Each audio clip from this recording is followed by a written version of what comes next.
gente, hoje eu vou fazer um Mentes em Pauta com um tema que eu acho que muita gente vai gostar, que é Ritalina, essa substância que comercialmente é chamada Ritalina, mas é a tal da metilfenidato. Como é que a gente vai fazer? Primeiro, Ritalina funciona?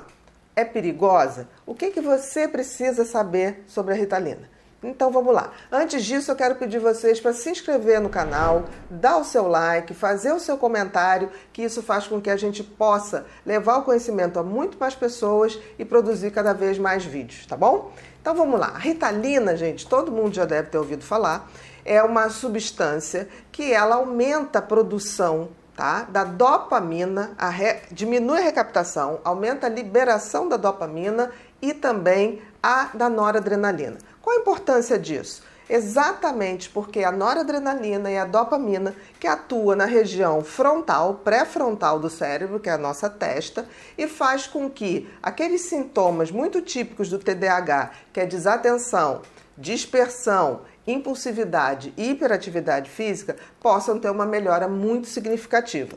Durante muito tempo, todo mundo achou o seguinte: Ritalina é uma coisa que só serve para TDAH e para todos os TDAHs.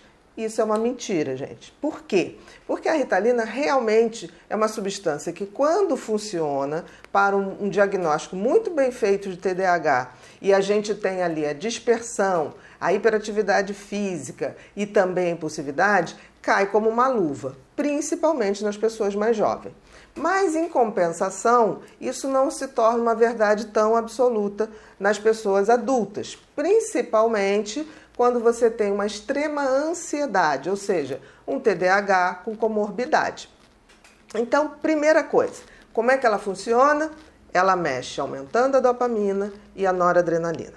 Segunda coisa, quando ela é usada, ela pode usar realmente de forma mais adequada para um diagnóstico de TDAH.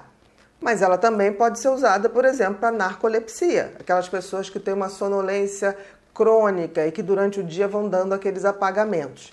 E também pode ser usada em casos de depressão, onde há uma hipobulia, onde há uma lentificação muito grande ou uma perda cognitiva no quadro depressivo, principalmente até em idosos. Mas isso, gente, tem que ser feito sempre com o critério médico, um acompanhamento, porque a Ritalina ela precisa de um check-up, né, cardiológico, para a gente ver se aquela pessoa não tem uma doença cardíaca prévia, né, que faça com que haja uma incompatibilidade com níveis mais elevados de dopamina e noradrenalina, que seriam arritmias cardíacas ou até doenças cardíacas estruturais. Fora isso, é uma substância segura? É uma substância extremamente segura se dada por um médico, acompanhado por um médico que vá fazendo um aumento gradual da dose.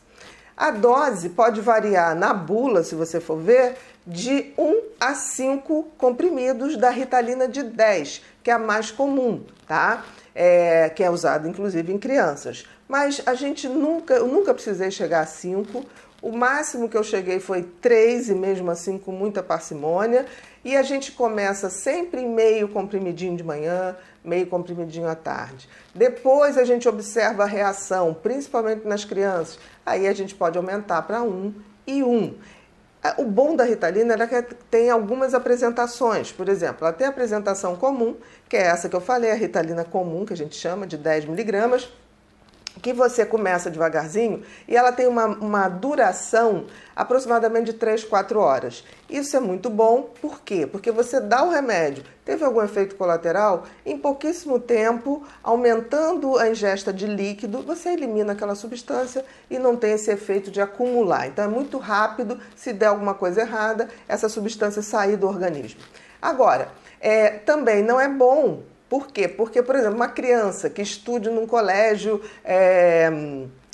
que seja o dia inteiro, né? Ou então que tenha várias atividades no dia, ela vai ter que ficar tomando um de manhã, uma na hora do almoço e, dependendo da criança ou do adolescente, vai precisar de uma outra dose que seja sempre antes das 5, 6 horas da tarde, para não prejudicar o sono à noite.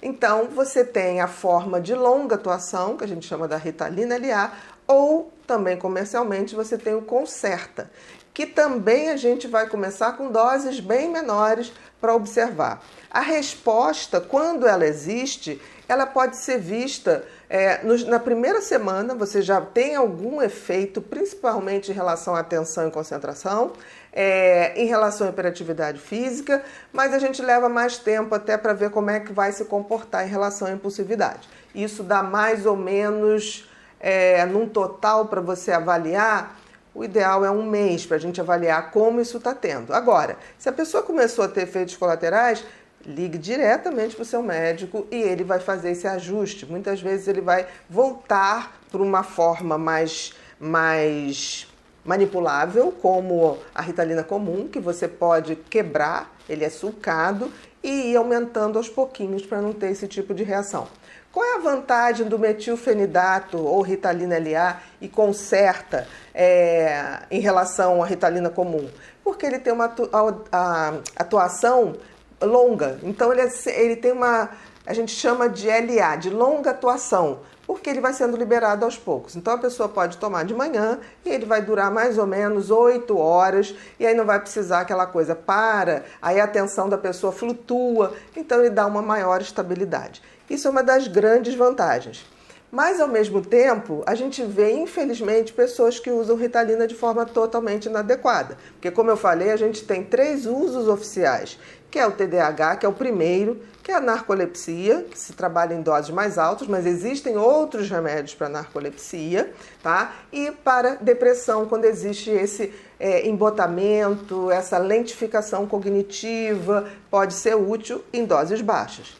Mas a gente sempre tem que levar em consideração que isso quem vai decidir é o médico. O que eu vejo é muita gente, por exemplo, pessoas que vão fazer concurso, seja concurso da justiça, seja um concurso de bancos, seja lá o concurso que for. Tem pessoas que compram em tráfico negro, né? A gente sabe que existe, infelizmente, na internet, principalmente, e começa a tomar por conta própria Ritalina. E as pessoas têm um hábito muito feio, tipo assim, se eu tomar mais, vou render mais, se eu tomar mais, vou passar. Errado, gente. Se tomar mais e sem orientação, o que vai acontecer é que você vai começar a não dormir, você vai começar a ter sintomas de ansiedade, taquicardia, você pode até fazer um pânico, um episódio de pânico que pode coincidir exatamente nas vésperas da sua prova e ao invés de você fazer um grande feito, você pode fazer um fiasco. Então, assim, tudo é possível, desde que seja conversado com o seu médico.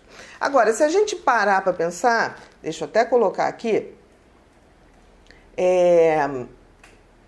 o uso prolongado da Ritalina, isso é outra coisa, do metilfenidato, tá? O uso prolongado, a gente tem que ter muito cuidado. Por quê? Como ele é uma substância que a gente está classificado dentro dos estimulantes, ele pode levar à tolerância e pode levar à dependência. Não é comum. Isso geralmente ocorre quando as pessoas fazem uso sem orientação médica, por conta própria. Porque as pessoas começam assim, tomar mais 1, tomar mais 2. Eu mesmo já vi chegar no meu consultório pessoas que tomavam 48 comprimidos da Ritalina comum. Isso é arriscadíssimo, isso provoca casos de psicose, a pessoa começa a ter delírios, alucinações, isso transforma a pessoa em uma bomba para estourar a qualquer momento de irritabilidade, a pessoa não dorme, a pessoa tem alterações cardíacas, arritmia cardíacas, então assim, é perigoso quando não é prescrito, quando é feito por conta própria. E outra situação também, que a gente tem que ter muito cuidado, que as pessoas falam assim, quem toma Ritalina não cresce. Não existe isso, tá, gente? Quem toma Ritalina, a Ritalina até pode diminuir o ganho ponderal, ou seja, de peso, mas não de estatura. O que acontece é que existem crianças que têm uma dificuldade de crescer, tem uma genética diferenciada, tem um hormônio de crescimento baixo. E se essa criança toma Ritalina, as pessoas associam que é a Ritalina. Ela pode ter dificuldade de apetite e de ganhar peso ponderal. Mas em relação à altura, isso já está estabelecido que não. De qualquer maneira, é sempre bom fazer uma avaliação com um bom pediatra para ver se não tem o problema do hormônio do crescimento. Então, assim, gente, fica a super dica, nunca tome metilfenidato, seja na forma de Ritalina comum, Concerta, Ritalina LA, sem prescrição médica, sem um diagnóstico e sem saber o porquê que você está tomando, por quanto tempo você vai tomar, né? E também estabelecer com o seu médico a longo prazo se você vai fazer feriados terapêuticos, são momentos que a gente tira a Ritalina sem o menor problema, e sempre que ela estiver prescrita de forma adequada, não há risco de dependência, não há qualquer risco de você entrar no estado confusional ou ter uma arritmia cardíaca. Então, o que eu digo para vocês, façam a prescrição com um médico. Procure um médico, é a melhor maneira. E eu vou dar uma dica também, além de falar para vocês, deixe os comentários, diga o que vocês querem saber para a gente poder cada vez aperfeiçoar mais. Eu vou sugerir que vocês, ao terminarem esse vídeo, olhem outros que a gente tem aqui no canal que são muito interessantes, que é o tratamento para TDAH, TDAH e comorbidades e um que é só de TDAH. E vou lembrar também que a gente vai ter uma masterclass lá no pessoal que assina o Clube Mentes, detalhado dessa aula. A gente vai fazer uma aula bem mais profunda, com 1 hora, que vai ser uma das masterclass. Muito obrigada!